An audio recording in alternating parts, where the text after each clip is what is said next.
Olá pessoal, sejam todos bem-vindos aqui ao nosso canal e nós estamos com essa proposta, depois da faculdade, venha crescer com a gente e venha fazer aqui o seu preparatório para a sua residência biomédica, para a sua residência clínica, seja qual área for, né? Óbvio que aqui não somos exclusivos da biomedicina, mas também podemos com certeza dar aí um amplo aporte para todo o pessoal da área da farmácia, enfermagem e todos aqueles que estão buscando crescer depois da faculdade, buscando aí um concurso ou uma residência clínica dentro de um hospital e também concursos como biomédicos, farmacêuticos ou enfermeiros, tá bom? Hoje nós vamos trazer um assunto aqui sobre a turbidimetria e nefelometria, por quê? Observando os editais, temos aí uma grande probabilidade em algumas questões de concurso de cair esse tema, que fala especificamente de turbidimetria e nefelometria, quais a diferença entre um e outro, tá bom? Meu nome é professor Éden Rodrigues, tá bom? Nós estamos aí falando aqui do canal do Residente Biomédico, acompanhe os nossos grupos Biomedicina Elite e o nosso famoso café biomédico ali no nosso grupo Biomedicina Elite, tá bom, pessoal? Vamos continuar aqui.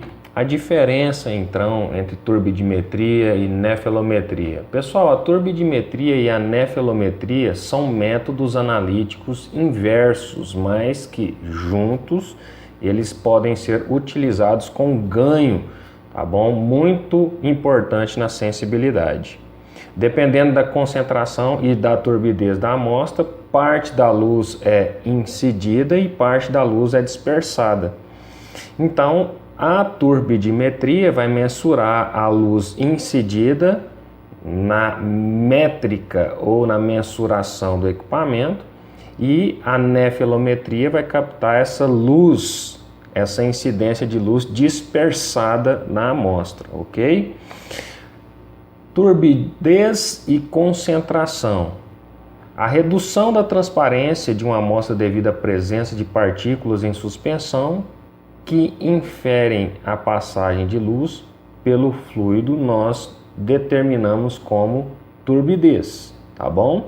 Quanto mais turva a amostra, mais concentrada é a amostra. Nós podemos analisar aqui, tá bom? Uma água límpida. E aí, acrescentando um soluto a esta água, nós podemos observar que à medida que a concentração do soluto ela aumenta dentro deste líquido transparente aquoso, essa turbidez da amostra vai concomitantemente aumentar, tá bom?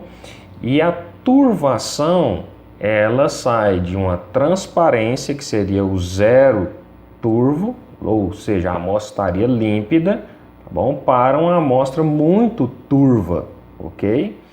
E essa turvação, ela é visual, mas ela pode ser mensurada pelo método que nós chamamos de turbidimetria. Agora, o que nós temos que entender é o que causou essa turvação nesta amostra. Por exemplo, a água, ela é límpida, incolor, ok? Quando ela está isenta de partículas sólidas. Quando essa água é incrementada com partículas sólidas, ok? Essa partícula, quando está em suspensão, ela vai turvar o meio. E aí nós utilizamos a turbidimetria para mensurar essa turvação, ok? Só porque quando a luz incide no meio, para atravessar o meio, ela acaba sendo desviada nos seus feixes de luz pelas partículas que estão presentes em suspensão no líquido. E essa dispersão de luz também, ela deve ser mensurada para aumentar a sensibilidade da mensuração no método aplicado. Então, não basta mensurar apenas a turbidez, é necessário mensurar também a luz dispersada, e aí nós utilizamos a nefelometria. Então, a unidade de medida que que nós utilizamos é a unidade de turbidez nefelométrica. E é por isso que esses dois métodos sempre andam juntos, a turbidimetria e a nefelometria. E essa unidade de turbidez nefelométrica recebe uma sigla chamada de NTU, que é a unidade de medição que caracteriza a turbidez. Quanto maior a NTU, maior a turbidez. Quanto menor ou próximo de zero for a NTU, menor a turbidez da minha amostra. Ok? E é exatamente isso que nós exemplificamos nesse outro slide. Um exemplo que trago é a água clara, que tem uma NTU menor do que 5. A água, para ser aceitável como potável, segundo as normas internacionais de controle de qualidade da água, ela deve chegar a níveis de até 5 NTU, não pode ultrapassar 5. Então, de acordo com isso, a água é considerada clara e potável quando a NTU está menor do que 5. Entre 5 e 30, a água é ligeiramente turva. E maior do que 30, a água seria considerada uma água turva, ok? Onde você não consegue nem enxergar de um lado para o outro, ok? Os aparelhos de mensuração nefelométricos que se baseiam nesse princípio da mensuração da turbidez e a nefelometria junto, a turbidimetria e a nefelometria, elas caminham junto, né? São unidades que se somam para aumentar uma sensibilidade. São aparelhos capazes de um feixe de luz mensurar em NTU, como nós estamos vendo aqui, a concentração de turbidez de uma amostra, tá bom? E aí, destrinchando turbidimetria, mede a luz não dispersada, como eu falei no início do vídeo, ou seja, a luz que passou. Então, dentro desses aparelhos, nós temos uma fonte luminosa, ok? Essa fonte luminosa, ela é incidida sobre a amostra dentro de um recipiente que nós chamamos de cubeta, ok? Essa amostra, ela contém um líquido e partículas em suspensão. A partícula em suspensão, como nós elaboramos, é o que confere a turbidez da amostra, certo?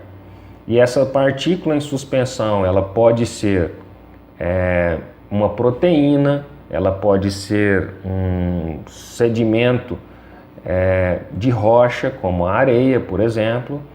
Ela pode ser também partículas de vegetais, algas microscópicas. Então, enfim, tudo isso confere turbidez a um líquido, e isso não tem como você mensurar pela colorimetria característica, como nós sabemos utilizar o espectrofotômetro. Para mensurar na bioquímica, por exemplo, nós utilizamos a colorimetria. Para determinar uma glicose, que é uma molécula, nós utilizamos enzimas que produzem cor, e à medida que essa cor é produzida, nós conseguimos mensurar por colorimetria a formação da cor, a concentração de uma glicose, de um ácido úrico, de uma transaminase, por exemplo, que são moléculas detectáveis por colorimetria. Nesse caso aqui, como são partículas e não moléculas, ou um aglomerado de moléculas formando partículas em suspensão, nós devemos utilizar não mais a colorimetria, porque aqui o que está produzindo uma coloração, na verdade, é uma turvação por partículas que estão em suspensão. Então, a turbidimetria, ela parte pelo princípio que ela mensura a luz que consegue atravessar essa análise, essa amostra. Então, a luz é incidida sobre o material nesse sentido da seta. Okay? Parte da luz ela é dispersada e parte da luz consegue atravessar esta cubeta de análise e ser detectada por um detector colocado 180 graus na minha análise, ou seja, um detector que está aqui, a luz saindo de 0 grau, incidindo frontalmente, atravessando, parte da luz é dispersada, parte da luz é detectada. Essa parte da luz que foi detectada, quanto menor a incidência da luz que atravessou aqui do outro lado, concordam comigo que maior será a concentração, a turvação da minha análise? Então, esse é o princípio da turbidimetria, pessoal. Ela mede a luz não dispersada, a luz que conseguiu atravessar a minha análise, determinando a turbidez da amostra. E é um método bem sensível e pode medir a absorbância, tá bom? O que seria a absorbância? É o inverso desta luz que foi transmitida. A luz incidiu, parte da luz dispersou e parte da luz foi transmitida para o outro lado. É óbvio que essa incidência de luz transmitida é bem menor do que a incidência de luz que foi inicialmente incidida aqui no meu material. Então, quanto maior a turvação dessa análise, menor vai ser a quantidade de luz que passa por o outro lado. Menor vai ser a quantidade de luz que é detectada pelo detector aqui, a 180 graus colocado. E quanto menor a detecção, eu entendo que maior é a concentração da turvação da minha análise. Então isso é turbidimetria. É a análise que mede a luz, que passou para o outro lado, e que acaba sendo menor quanto maior a concentração da turvação da minha análise. Agora, nefelometria é um método bem mais sensível, pois mede a luz dispersada, tá bom? O inverso da turbidimetria, tá bom? Que mede a luz que foi transmitida ali em ângulos de 45 a 90 graus e pode medir reações de precipitação. Então, essa luz que foi dispersada, né, a luz inicial, né, incidiu sobre a minha amostra, incidiu sobre as partículas em suspensão da análise. Essa luz que foi dispersada em 90 ou 45 graus, ela é mensurada por um detector colocado a 90 ou 45 graus, ok? E a concentração, né, de dispersão, quanto maior a dispersão, vocês concordam comigo que maior vai ser a quantidade de partículas dentro da minha análise? Por exemplo, se eu vou atravessar de um lado para o outro com um feixe luminoso, quanto maior forem os obstáculos, né, maior a probabilidade, né, desse feixe luminoso incidir sobre esses obstáculos e se dispersar. E pouca quantidade vai chegar do outro lado, que mensura a turbidimetria. Então, quanto maior a concentração de pigmentos, né, de unidades turvantes, vamos falar assim, estarão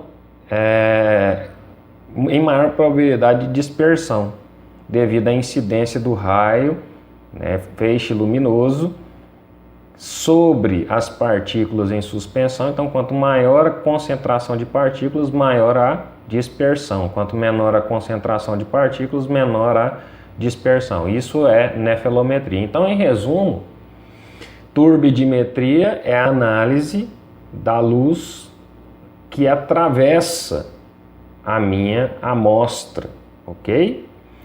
E nefelometria, ela mensura a luz dispersada de uma amostra em suspensão. Ok, pessoal? Então, utilizando turbidimetria e nefelometria, eu consigo aumentar a sensibilidade do meu método. É por isso que esses dois métodos andam juntos. Então, dentro deste princípio, esse tubo contendo esse líquido turvo, eu quero medir então a turvação deste líquido. Então eu vou captar por turbidimetria a luz que atravessou em 180 graus e vou captar por nefelometria a luz que foi dispersada, ok? E aqui é sempre assim, quanto menor a luz que chega em 180 graus, maior é a concentração de turvação da minha amostra. E aqui, quanto maior a quantidade de luz dispersada, maior a concentração da minha amostra. Então, associando turbidimetria com nefelometria, eu acabo captando tanto a luz que foi transmitida quanto a luz que foi dispersada, o que aumenta a sensibilidade do meu método. Ok, pessoal? E é importante lembrar que a intensidade de luz emitida e captada varia de acordo com o número, tamanho e forma das partículas da amostra, ok? Então, quanto maior for as minhas partículas, maior vai ser a dispersão. Quanto menor as partículas, menor vai ser a dispersão, ok? Então, a forma também auxilia. Se a minha partícula é mais harmônica, ok, eu vou dispersar raios mais harmônicos. Se a minha partícula é mais irregular, eu vou dispersar de forma mais irregular, ok? Quanto maior a irregularidade da superfície, maior a dispersão.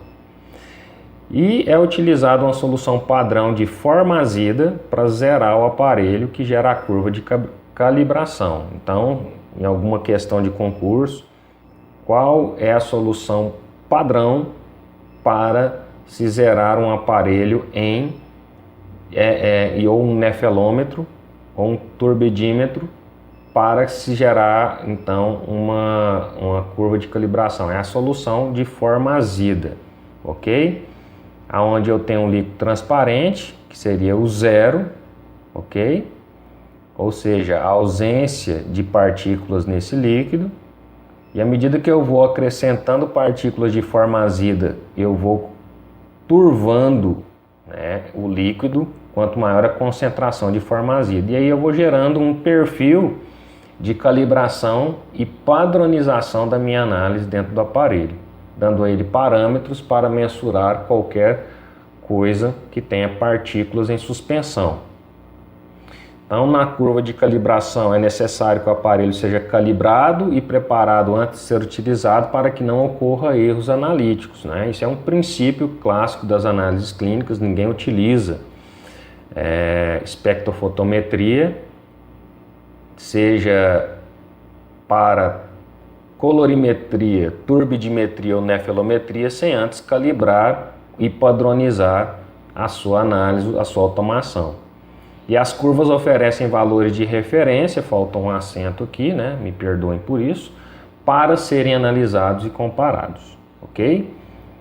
Para que eu consiga liberar isso em colorimetria, em miligramas por decilitro, gramas por litro, dependendo do meu calibrador, o meu padrão, e se for em nefelometria, em NTU, como nós vimos anteriormente neste vídeo, ok?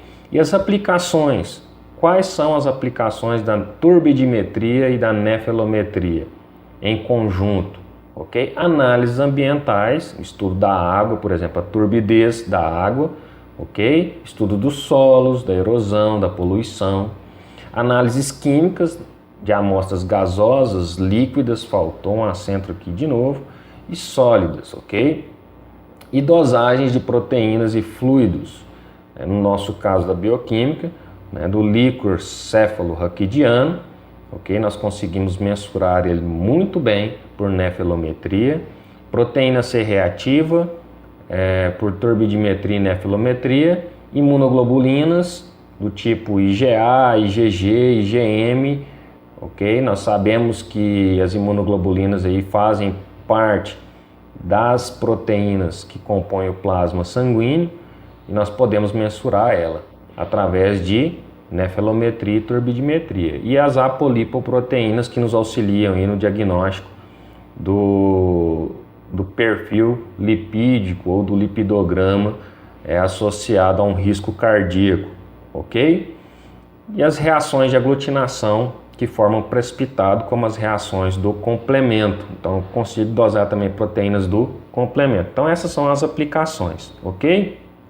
Trazendo aqui um exercício da Kazan, a OCP de 2015, falando sobre esse assunto. A nefelometria, considere as afirmações abaixo e assinale a alternativa correta. A nefelometria é uma técnica frequentemente empregada para medir a concentração de IgA, IgG, IgM e outras proteínas plasmáticas. Nós vimos que sim, ok? Então esse é um conhecimento que tem que estar claro. Mensuração de proteínas, seja elas da classe da imunoglobulina, como a IgA, IgM e IgE, ou as proteínas do complemento, como nós falamos, ou as proteínas do líquor, ou ainda a proteína C reativa, que é uma proteína do complemento, porque a nefelometria é uma técnica frequentemente empregada para medir as concentrações dessas proteínas que estão falando aqui e dessas que eu citei, ok? Então, verdadeira questão, a alternativa 1. A 2, a imunoturbidimetria. O que é imunoturbidimetria? A turbidimetria que trabalha com imunologia. Exemplos, eu vou mensurar, ao invés de fazer o látex sensibilizado com anti-PCR, eu vou fazer isso na automação, que é muito mais sensível. Mede a diminuição da luz ao passar por um complexo antígeno-anticorpo. Sim, esse é o princípio da turbidimetria. Mensura a diminuição da luz ao passar por um complexo antígeno-anticorpo, que são as partículas que dão a turvação da minha amostra. Quanto maior a quantidade de antígeno-anticorpo, maior a turvação da minha amostra, menor vai ser a quantidade de luz que passa do outro lado e maior a concentração da minha análise. Ou seja, mede o quanto esta solução absorve da luz e o quanto ela deixa passar. Exatamente isso. Essa técnica, assim como a nefelometria, é usada para medir a concentração plasmática de diversas proteínas, ok? Então, exatamente isso. Tanto a turbidimetria quanto a nefelometria servem para mensurar proteínas em partículas, que são partículas, né? Um exemplo disso é o complexo antígeno-anticorpo, presente na minha análise. Só porque a turbidimetria parte pelo princípio da luz que atravessa, enquanto que a nefelometria parte pelo princípio da luz que é dispersada, mas ambas têm o mesmo princípio, medir a turvação, ok? E algumas automações utilizam as duas metodologias. Então a número 2 está verdadeira. Então a número 3, a principal diferença entre nefelometria e turbidimetria é que a nefelometria, a luz difundida, isso, ou seja, aquela que atravessa a solução é medida, enquanto que na turbidimetria a luz não difundida, é absorvida, é medida. Exatamente isso. É por isso que eu fiz questão de explicar detalhadamente, né, anteriormente para você. Por quê? A nefelometria mede a luz dispersada, ok? A luz passa a solução e é dispersada, ou seja, ela não é absorvida, é difundida, ok? Aquela que atravessa a solução é medida, enquanto que a turbidimetria, como ela mensura a luz que conseguiu atravessar, né, do outro lado, é aquela luz que conseguiu ser transmitida para o outro lado, ela consegue mensurar inversamente proporcional. Quanto menor a luz, maior a quantidade de luz que foi absorvida ou dispersada, né? Então, isto é um princípio da turbidimetria. Então, a questão número 3 também está correta, o que torna a letra E como alternativa verdadeira, ok? Todas as afirmativas estão verdadeiras. Certo, pessoal? Então aqui um exercício e fique claro na sua mente que a nefelometria mensura a dispersão, enquanto que a turbidimetria mensura a luz que foi transmitida ou absorvida, ok? Um grande abraço a todos. Gostaram do vídeo e da proposta que nós estamos aqui no nosso grupo preparatório para concurso, pessoal? Então dê o seu like, compartilhe com amigos, ok? E entre nos nossos grupos Elite Farmacêutica, se você é um farmacêutico, Elite Biomédica, se você é um biomédico, e Elite Biologia, se você é um biólogo, tá bom? E vamos crescer junto, pessoal. Um grande abraço a todos, fiquem com Deus, e este foi um vídeo formado para esclarecer dúvidas do nosso grupo de estudos para concurso, tá bom? Se você não faz parte, procure saber dentro de um desses grupos como fazer parte desse grupo que cresce todos os dias a nível nacional, tá bom? Deixo aqui também o nosso grupo de aperfeiçoamento, que é o grupo de networking do professor Eden, onde todos os dias, se tiver vaga de estágio, a gente posta, se tiver vagas de emprego, a gente posta, se não tem vagas, a gente coloca vídeos sobre aperfeiçoamento, como se comportar em entrevistas, como fazer um bom currículo, enfim, tudo para que você possa ter um sucesso profissional. Curta o nosso canal, divulgue e um grande abraço a todos. Fiquem todos com Deus.